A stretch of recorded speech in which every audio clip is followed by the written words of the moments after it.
जो निरंतर, ऐसी भक्ति जिसमें लोकांतर के किसी सुख की चाह नहीं, केवल अपने प्राण प्यारे श्री श्यामा श्याम के सुमिरन में, उनकी रूप माधुरी में, उनकी लीला माधुरी में हम डूबे रहे।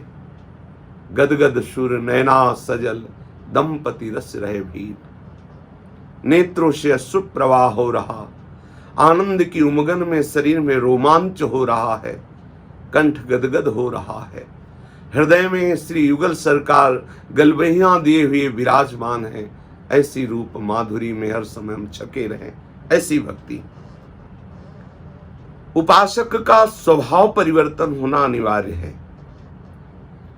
यदि आपका सांसारिक स्वभाव, भोग वासनाओं के संग्रह भोगने का प्रभाव, राग द्वेष का स्वभाव, मान अपमान का प्रभाव, ये प्रभाव स्वभाव अगर बना रहा तो हमारी उपासना इस रस की स्थिति में हमें नहीं पहुंचा पाएगी। हमारा स्वभाव बदलना चाहिए। हमारे हृदय में जब ये दो बातें आने लगेंगी तो हमारा स्वभाव बदल जाएगा। पहली बात कई बार सत्संग में वर्णन की गई है, हमारे ऊपर हमारे आराध्य देव की, गुरुदेव की अपार कृपा है। पहली बात, असीम कृपा हमारे ऊपर बरस रही है। कल चर्चा में बताया गया था कि कृपा को केवल सुख सुविधा सम्मान अनुकूलता में न तौले। कृपा अपार महामहिमा में प्रेम स्वरूप श्री प्रियालाल के चरणारविंद में ही पहुंचाएगी। वो कैसी भी परिस्थिति लावे, कर्कश परिस्थिति लावे या सुकोमल परिस्थिति लावे, उसका परिणाम महामंगलमय महामोदमय है। इसलिए उपासक को सबसे पहले वर्ण करना चाहिए कि हमारे ऊपर श्री श्यामा श्याम की अपार कृपा है, श्री गुरुदेव की अपार कृपा है। पहली ये बात। और दूसरी बड़ी महिमामयी बात, श्यामा श्याम की प्राप्ति के लिए दृढ़ निश्चय, दृढ़ विश्वास पूर्वक निरंतर भजन ध्यान देने योग्य विषय है। हम यदि अपने स्वभाव को नहीं बदल पाए तो हमारी उपासना का हमारे ऊपर प्रभाव ही क्या पड़ा। स्वभाव बदलने के लिए दो बातें अत्यंत आवश्यक है। पहली ये बात कि हमारे ऊपर असीम अपार कृपा हमारी श्री स्वामिनी जी की, हमारे श्री हरि की, हमारे श्री गुरुदेव की, जो भी आप भाव करे, जो भी निष्ठा करे, हमारे ऊपर अपार कृपा है। कृपा को अनुकूलता और नाना प्रकार की भोग सामग्री में ना तौले। कृपा का परिणाम महामोदमय महामंगलमय प्रियालाल की प्राप्ति कराएगा। आप हर परिस्थिति में कृपा का अनुभव करें। हमें चारों तरफ से कृपा घेरे हुए है। उस असीम कृपा के द्वारा हम अबाधित निर्बाधित प्रेम मार्ग में आगे बढ़ते जा रहे हैं। दूसरी बात, हमारा लक्ष्य दृढ़ हो। इस जन्म में मुझे किसी और विषय से, पद प्रतिष्ठा से राजी नहीं हो जाना। मुझे भगवत प्राप्ति करनी है। बिना भगवत प्राप्ति के मुझे विश्राम नहीं। कहीं हम मनोरंजन में, कहीं सुख सुविधाओं में हम विश्राम न मान ले। हमारे विश्राम का हेतु श्री वृंदावन धाम में विहार करने वाले अत्यंत सौंदर्य समुद्र युगल सरकार हैं, जो सुख स्वरूप अमृत स्वरूप जोरी श्री प्रिया प्रीतम की है। ये हमारी विश्राम स्थली है। श्री राधा जुग चरण निवास, श्री प्यारी जू प्यारे जू के चरणों के समीप रहना, अर्थात सहचरी भाव से या जो भी आप भाव करते हो अपने प्रभु के समीप रहना है हमारी विश्राम भूमि। जब तक ये स्थिति प्राप्त नहीं होती तब तक हम कहीं भोगों में विश्राम न मान लें। दृढ़ विश्वास के साथ इसी जन्म में मुझे प्रभु मिलेंगे। हम निरंतर भजन करते रहे, निरंतर प्रभु का स्मरण करते रहे। भक्ति मार्ग के उपासक को ये दोनों बातें अवश्य धारण करनी होंगी। जब तक चित्त वृत्ति का इष्ट में पूर्ण रूप से समर्पण नहीं हो जाता तब तक साधु स्वभाव आना, स्वभाव में परिवर्तन होना बड़ा कठिन होता है।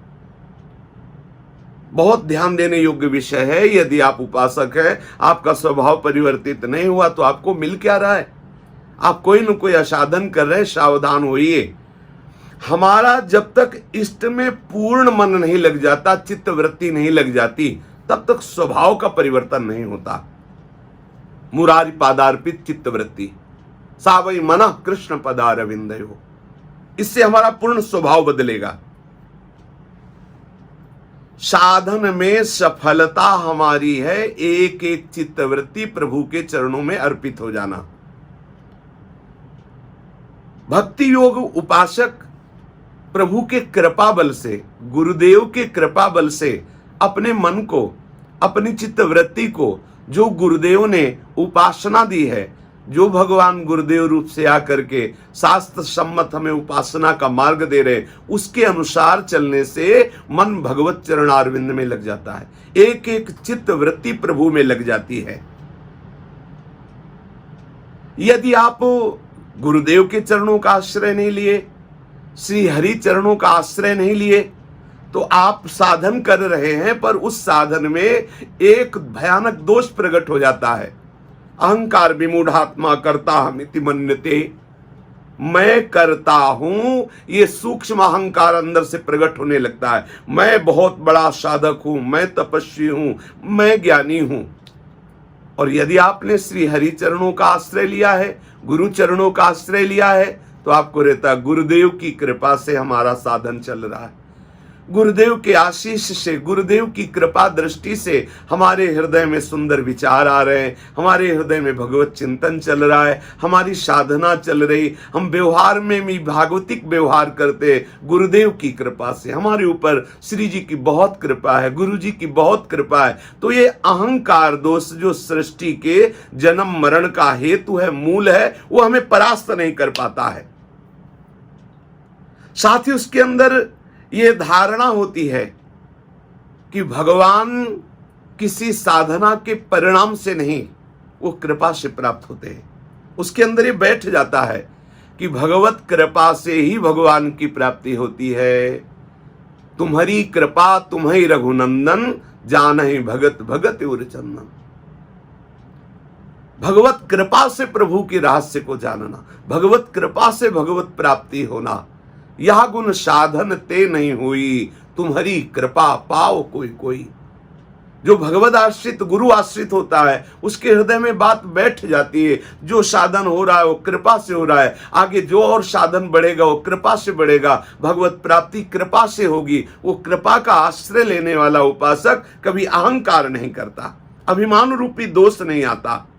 उसकी धारणा होती है कि भगवत कृपा से भगवत प्राप्ति होती है। भगवत कृपा उसके जीवन में ऐसा चमत्कार प्रकट करती है कि उसकी जितनी असत वासनाएं होती सब नष्ट हो जाती हैं। उसके अंदर महान सहनशीलता जागृत हो जाती है। और वो सहनशील उपासक ऐसा नहीं कि भगवत कृपा का आश्रय लेने वाला उपासक हाथ पे हाथ रखकर बैठ जाता है, प्रमादी हो जाता है, आलसी हो जाता है, ऐसा नहीं। वो प्रबल पुरुषार्थ करता है, पर पुरुषार्थ साधना करता है, भजन करता है, उपासना करता है, पर उसे वो स्वयं करता ना मानकर प्रभु की कृपा से हो रहा है ऐसा मानता है। ऐसा कोई न समझे कि हम कृपा का आश्रय लेकर प्रमाद किए बैठे, कृपा से हो जाएगा। आलस्य खूब सो रहे, प्रमाद स्थिति में व्यास भरोसे कुंवरी के सोवत पाव पसार, ऐसा प्रमाद स्थिति नहीं। कृपा पात्र उपासक मन वचन कर्म से प्रत्येक चेष्टा भगवत प्रसन्नता के लिए कर रहा है, और भगवत कृपा से ही वो चेष्टा हो रही है, ऐसा वो अनुभव करता है। वो अपने को कहीं करता नहीं मानता, देखता है कि भगवत कृपा प्रेरित करके हमसे भगवत साधन करा रही, गुरु आज्ञा का पालन करा रही है। जब वो उपासक ऐसे अहम शून्य होकर के भगवत साधना करता है, तो उसके हृदय में साधुता, साधु स्वभाव का उदय होता है। गोस्वामी श्री तुलसीदास जी प्रभु श्री रघुनाथ जी से प्रार्थना करते हैं कि कबहू कहो यह रहनी रहोंगो। श्री रघुनाथ कृपालु कृपाते, साधु स्वभाव गहोंगो, साधु स्वभाव गहोंगो।